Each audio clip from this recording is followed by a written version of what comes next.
Sa gitna ng mainit pa ring issue na kinakaharap ni Pasay City Councilor at mayoral candidate Editha Wawi Manguera, ay tinanggap na ng kanyang kampo ang ipinadalang show cause order ng Commission on Elections o COMELEC. Ang kautosang ito ay kaugnay ng kanyang kontrobersyal na pahayag sa isang campaign event sa lungsod na umani ng iba't ibang reaksyon mula sa publiko. Si Cherry Light magbabalita. Miyerkules ng hapon ng personal na ihatid ng kinatawan ng COMELEC ang show cause order sa tahanan ni Councilor Editha Wawi Manguera, kasalukuyang tumatakbong alkalde ng Pasay City. Martes nang i-anunsyo ng COMELEC ang pagpapalabas ng nasabing kautusan laban sa kanya. Ayon sa poll body, posibleng lumabag si Manguera sa patakaran laban sa diskriminasyon sa ilalim ng COMELEC Resolution number 11116 o ang Anti-Discrimination and Fair Campaigning Guidelines. Sa kanyang pahayag, nilinaw ni Manguera na hindi buo ang lumabas na video ng kanyang pananalita. Yung po kasing video na nangyari po ay kinat lang po nila yun. Hindi po yun talaga yung buong sinasaad ng kwento. Yung word na ginamit po nila ay Bombay, ang sinabi nila. Eh sa akin po ang Bombay, sibuyas eh. No? Sa Bisaya man, ay yun ang meaning noon. Sila naman po, sinabi nila na hindi kami nagkakaintindihan.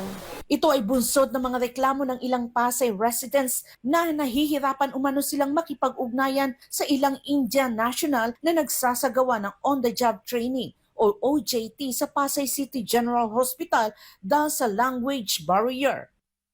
Hindi ko rin naman alam ang dahilan o ano po ang agreement between the local, the LGU and yung kung may school man silang international school. Hindi ko alam ang kanilang agreement. Bakit marami ang OJT ron ay puro Indian national. So, ang naging hinaing nila at ang bigat ng kanilang dandamin na sinasabi sa amin, hirap na hirap talaga po silang magkaintindihan. Nilinaw ni Manguera na wala siyang kinikimkim na galit sa mga Indian nationals at marami siyang kaibigang kabilang ang komunidad na ito. Ang kanyang concern anya ay ang umano'y mababang health standard ng ospital sa kabila ng malaking pondong inilaan dito. Ayon sa kanya, bilang konsihal, naglaan sila ng humigit kumulang 930 milyong piso para sa ospital, ngunit hindi ito nakamit ang inaasang kalidad ng serbisyo. Gayunpaman, nagbigay si Manguera ng kanyang taus-pusong paumanin sa mga nasaktan. Kaya ako naman po ay humihingi ng paumanhin sa aking mga nasabi, sa aking mga nasaktan. Ako po ay walang intensyon na ako'y makapanakit ng aking kapwa.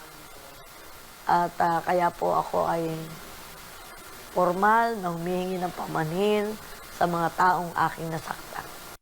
Samantala, naglabas ng opisyal na pahayag ang Pasay City General Hospital. Marinit itong iginigit ang paninindigan sa pagkakapantay-pantay at pagtutol sa anumang uri ng diskriminasyon, anuman ang lahi, kasarian, kultura o rehiyon. Ayon sa kanila, nananatili silang tagapagtanggol ng dignidad at integridad sa hanay ng kanilang mga doktor, nurse at kawani sa pagbibigay ng dekalidad at makataong serbisyong medikal sa bawat pasayenyo. Sa gitna ng lumalawak na diskusyon, nagpahayag din ng saloobin ang mga residente ng Pasay sa social media kung saan ibinahagi nila ang kani-kanilang karanasan at opinyon hinggil sa kalidad ng serbisyo ng PCGH. Karamihan sa kanila humihingi ng mas makatao at inklusibong pagtrato sa loob ng pampublikong institusyon. Para sa Diyos at sa Pilipinas kong mahal, Cherry Light, SMNA News.